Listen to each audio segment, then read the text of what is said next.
Avada Kedavra! Harry Potter and the Half-Blood Prince is the 6th Harry Potter movie, also directed by David Yates, who also directed Order of the Phoenix and the other two Deathly Hallows films.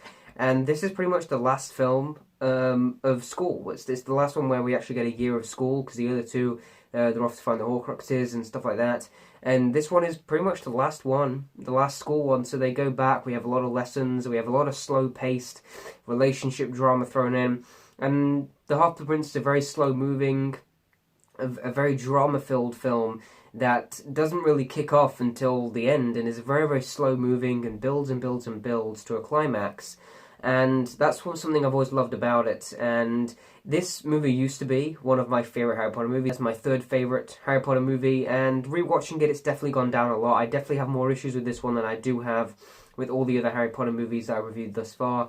And to me, I feel that Order of the Phoenix felt like it was moving this franchise into new ground, new territory. It was moving on to something more epic, and this movie just sort of went back to another fun year at Hogwarts, discovering a mystery, going back to the past to learn more about how to benefit the future, and that's sort of what this one does pretty well. We learn more about Tom Riddle, Harry, Dumbledore, Snape, Malfoy. All these characters are developed more, and there's really good relationship drama between this trio that I think is done extremely well. I will be getting into spoilers with The Half-Blood Prince, so if you've not seen it, go and watch it, and let's get into this movie. This movie starts off straight away with an epic action sequence in London with these Death Eaters just tearing up the city. It is absolutely amazing. We get an amazing shot going all the way through.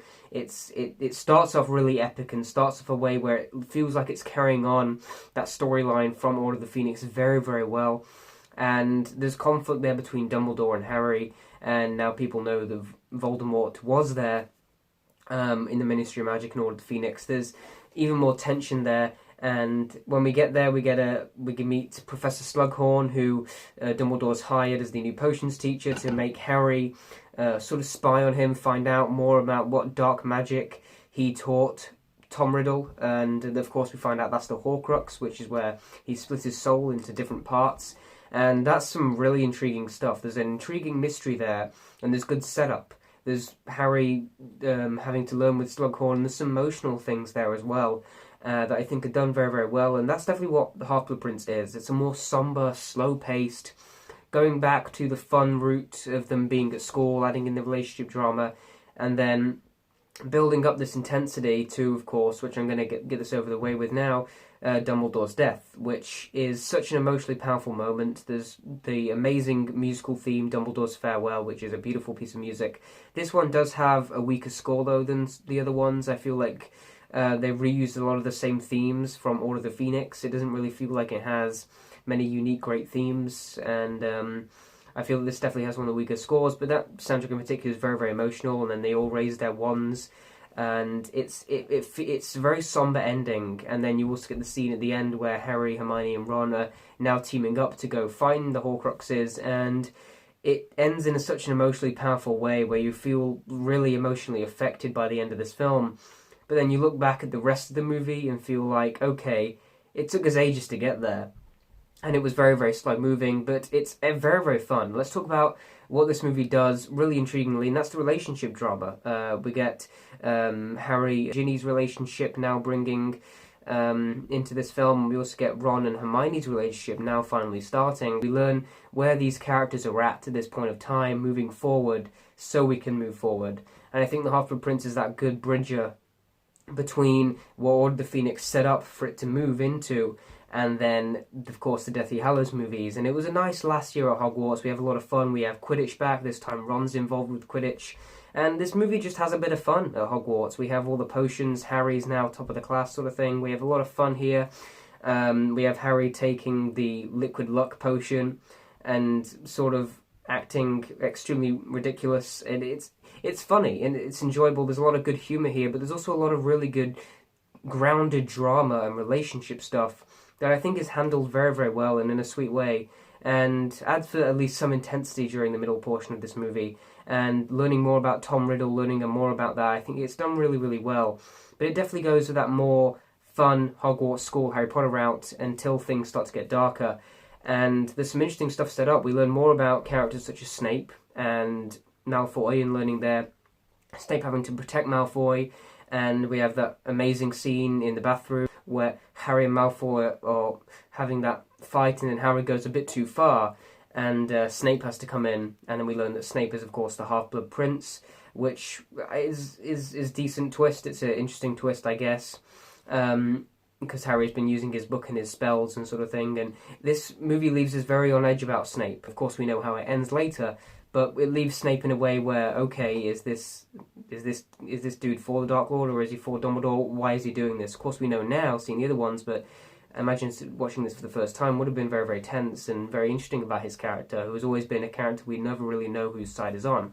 And it does a lot of great development for Harry in this one as well. Harry goes through some emotional depths. We have the amazing sequence in the end of the film where Dumbledore goes to this cave to find a Horcrux with Harry. He has to make him drink that water, and it's really, really intense and really emotional, powerful.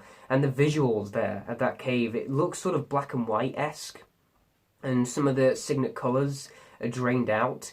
It looks very noir and very stylized and very interesting, and it's a really interesting visual place that I think is done really, really well. I do have some issues with Half-Blood Prince, though. A lot of things that do really drag for me, and it feels like the mystery part, all the Dumbledore stuff, all of this stuff that it keeps building to sort of just get putting to the side, and Order of the Phoenix that sort of set up this Dumbledore's army sort of thing sort of gets completely pushed aside here. And it's one of the least unique Harry Potter films as well. It's one of the ones that sticks out to me the least out of all of them. And as I said, I used to absolutely adore this movie. These used to be top tier Harry Potter for me, and now I think it's lower tier, but these Harry Potter movies change all the time. I love them all so much that it's so difficult to me to place any of them.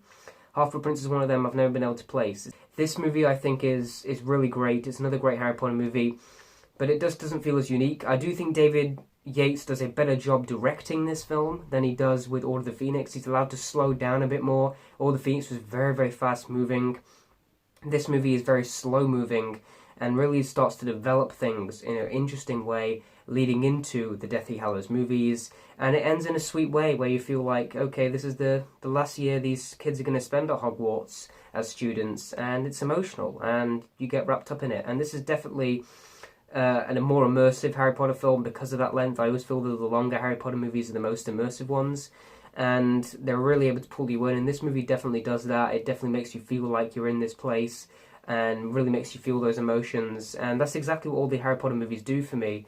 And even though I have a few more issues with this one, I still love it as much as the other ones, and Half-Blood Prince definitely has an emotional aspect to it. A lot of it is done very, very well. There's interesting relationship drama there, there's an emotional weight, we learn more about these characters, and it does great setup for what is to come. I'm gonna give Harry Potter and the Half-Blood Prince an A-. I'm also gonna give this movie a 9.2 out of 10. I love this one as well, guys. I love all of these movies. Guys, let me know what your thoughts are on Half-Blood Prince down below. Subscribe for more, and of course, thanks for watching, and goodbye.